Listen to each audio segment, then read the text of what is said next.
In this video, I'm going to do the deeply flawed thing of breaking down all sim racers into 5 categories. Maybe you fit into one of these categories, or maybe you fit into more than one of these categories. Maybe you're a normal person and you don't fit into any of these categories, but you're watching this video, so you probably do. Click the like button, subscribe, make a cup of tea. Let's get on with it.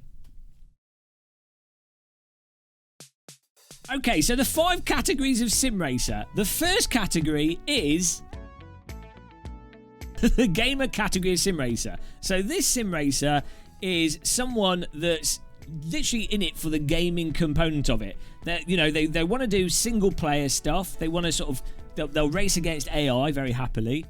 They want to complete the game, so they'd really like stuff like the Forza games, the Gran Turismo.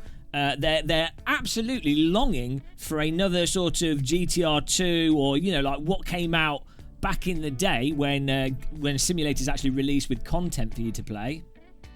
They're longing for that, and they're upset that that no longer exists. It's one they're really annoyed about that.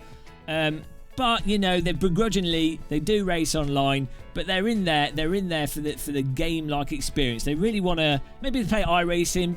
They want to get their ranking up a bit and stuff, and the focus is on the gaming it. They've been neglected. I'm sorry for those of you that mostly fit into the gamer category. The second category, the Immersive Driver. Now, these are people, I think I fit a bit into this category. These are people that are all about the immersion. VR headset, they've had one of them since the first day it came out. That's the most immersive way to play a driving sim. Anyone that says otherwise is wrong. Scientific fact without any evidence. You know they're wrong. VR, they've got VR. They really aspire to having like a DD wheel. They've probably got a DD wheel already, or they just really want one because they want to feel all this stuff going on. They don't care necessarily if it's totally realistic. They just want to feel that force feedback's important. Force feedback is important.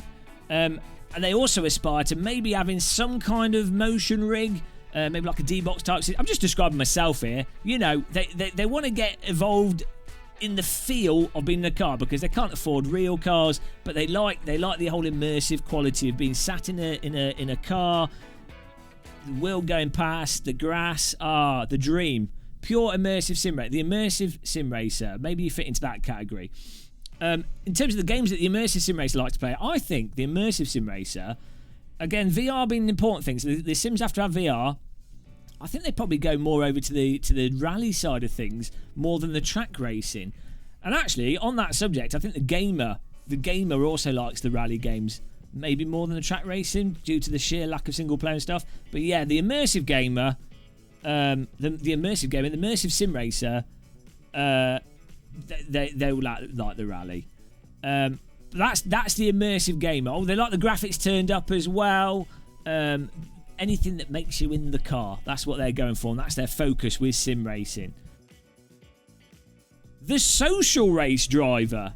Now, these are the types of people that do a lot of the sim racing, and they like racing with their friends. So you get the people that do like the league racing, particularly, maybe not like high skill league racing, but it's more about getting in a league with a bunch of their mates.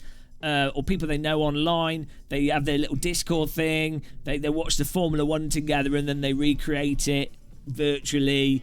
They're more about just chatting online whilst driving cars because they like race cars, but they're not in it for the raw simulation. They just want to have a good time with their mates whilst driving cars. It's more of a social activity, and I'd say that's kind of borderline like the people that are involved in a lot of the more casual sim racing live streams with the chat in the live streams. Like driving, but it's the social component of it. There's also the same people that like going to real-world racetracks, and you can't see F all because the track is like 10 miles in the distance. You can only see half a corner, but you're sat there with a nice drink and a nice sandwich, probably overpriced if you bought it at the racetrack. They're sat there having a chat. Germans have got this spot on. This is what appeals to me. 24 hours of the Nordschleife. Barbecue. They're absolutely pissed off the faces on the German beer. Smoke. They've got smoke. They've got lung cancer from the barbecue smoke. But they've got a sausage and their friends with them, and the occasional sound of an endurance car going past. What more could you want? That's the social sim racer. They like leagues. maybe not a big fan of the rally games, but you do find them on iRacing and leagues, and they play multiple simulators. They definitely don't just stick to one sim. They do lots of random bits and bobs, but it's more about the whole community thing. Social sim racer, that's that category. Gone. They've gone now. Don't exist anymore. The Esports Driver. These are people that, I mean, they don't even care that it's a driving sim. They're just looking for ways to break some arbitrary physics engine in a capacity that allows them to be the best at something, to then win a prize or be the best at something. You know, they're like the real. You look at like old school race drivers. Some of the old Le Mans drivers. They didn't like driving. Oh, I hate this, but I've got to win. I don't know why, but I've got to win. That's it. They're there to win. They were doing hundreds of laps on the same track. Force feedback would be on the lowest setting possible, or very low. You wouldn't want anything getting in the way of your lap time. It's all about breaking the physics sim, finding the problems and exploiting them. Yeah, they could be playing Goat Simulator. They don't care. Unfortunately for esports drivers, they're getting... It's like with real motorsport. They're getting younger and younger. So, you know, you used to have, like, Gregor Hutu. You know, he was like 30-something. He's still very talented, very good. He's doing well. But he's too old. And you're noticing that now they're sort of like... They're like 13 to 15-year-olds, because any older than that and your brain's rotting. But I'm seeing a pattern here, as I am in real motorsport. They're getting younger and younger. It's going to get to a point where basically they're going to have to inject little sim rigs into your testicles, and it'll be sperm driving. And then by the time the sperm has left the testicle, that's it, too old. Sorry, you can't make it as a sim racer. Your brain's not quick enough, because that's the direction we're going in. Called it. The last category is the Deluded Driver. Oh man, this is my favourite. My favourite sim racer, the Deluded Driver.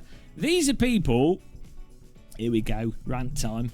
These are the sim racers that don't realise they're playing a realistic video game. Like, it's a simulator, so it is different from Call of Duty and Minecraft and what have you, but it's still a bloody piece of software with maths that you know...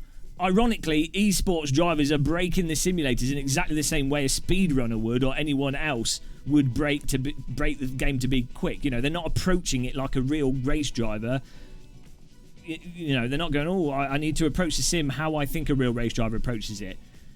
An esporter just goes, right, how can I go as fast as possible? But the deluded sim racer, they're like, right, well, we have to do everything exactly as we would in reality. They totally unaware that their simulator of choice is probably massively broken in some fundamental way. Everything has to be literal for these people. Force feedback has to be totally literal. The steering column we have to have exactly the same force feedback from the steering column that the real car has, despite the fact that we're in a stationary sim rig that has no G-forces. And in reality, race drivers use seat of the pants and G-forces as a fundamental way to drive cars and know what's going on. Nope, we have to have the steering wheel exactly the same as the real steering wheel, which often has power steering and is often pretty much dead and largely useless for informing you as to what the car's doing. So, Deluded Driver, they have to set things up in what they think is the correct way to make it like reality, but actually they're deluded because they're in denial that they're playing a simulator and the shortcomings of the simulator. That's probably the best way to put it. And those people actually are worse than they're worse than the esports. I quite like esports drivers now. They've grown on me. Esports drivers, fine. Deluded drivers, sort yourselves out, guys. What is wrong with you? They also go mental on the equipment, and with no sense of irony. They'll get like hydraulic fluid pedals or like God knows what ginormous motion rigs, all this crap that are like, which is fine if you enjoy that, you're honest about which shortcomings and you're just enjoying simulation, that's fine. But there's that crossover between enjoying it, seeing it as ironic and understanding its limitations, and literally thinking it's literal based off a false interpretation of what reality actually is for real race driving. This is a therapy session for me, guys. I'm sorry.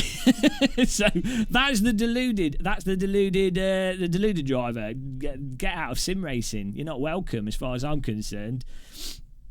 But there you go. Those are the 5 main categories. Let me know in the comments where you guys fit in to my completely arbitrary and probably totally wrong grouping of race drivers. We know for sure it's always productive to group people into arbitrary groups. It never goes wrong.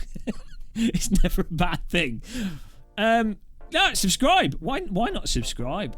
I can think of many reasons, but you can also click the like button. And as always, if you're wasting money on sim racing equipment, Game & Muscle Fanatec affiliate link, Game & Muscle Amazon affiliate link. Those are the ones to click. But it'll only encourage me, so maybe don't do that. But until the next one, thank you very much for watching. Happy tea drinking, and goodbye.